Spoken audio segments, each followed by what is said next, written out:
but of course you will. Last year, when the heartbeat bill came around, I stood up and gave testimony on the floor against it, and I said, this is a feel-good bill, and since it's a trigger bill, no child will be saved by this bill. I stand by those words today. Nothing happened. We didn't save any children in the last year since that first heartbeat bill was passed.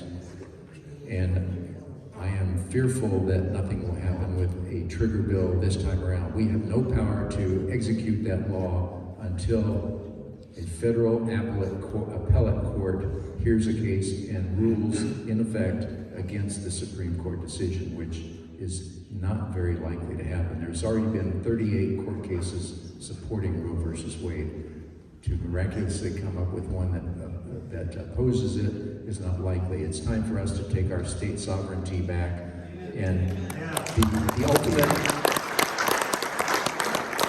You know, one of the founding fathers said that I'm trying to think of the words.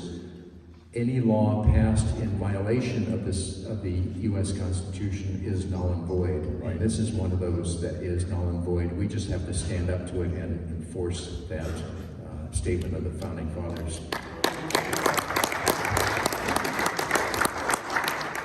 I would like to ask Representative Wiśniewski how we as a state can do that. How can we just stand up and take back our state sovereignty? How can we stand up and take back our state sovereignty? And while we're taking back our ability to make our own laws when it comes to life, maybe we should take back all of our own lands, our public lands as well.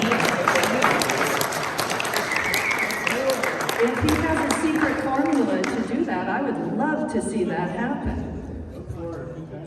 It's a rhetorical question. I won't really put him on the spot, but we cannot.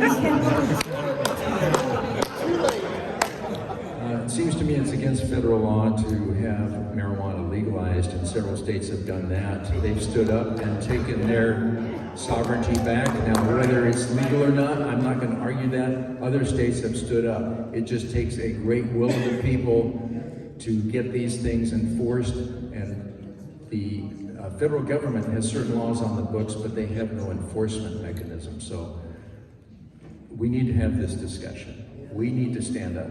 Right now, let me digress for a moment. 46% of our state budget comes from federal dollars.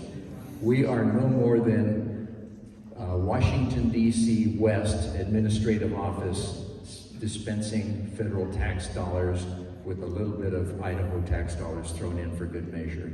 How far?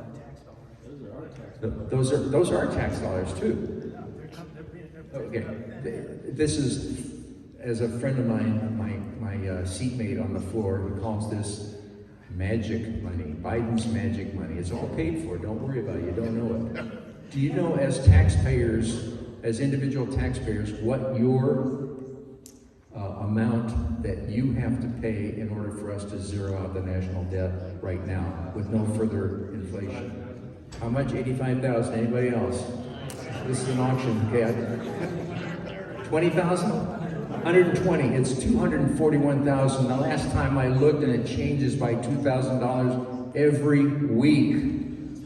Okay, and we want to mortgage our grandchildren. That's it. And I gave this testimony on the floor. My family, my immediate family, my wife and I, my kids, my grandchildren owe on the national debt, assuming no more increase in the debt or the interest that supports it, $6,523,000. That's more than our net worth. What does that tell you?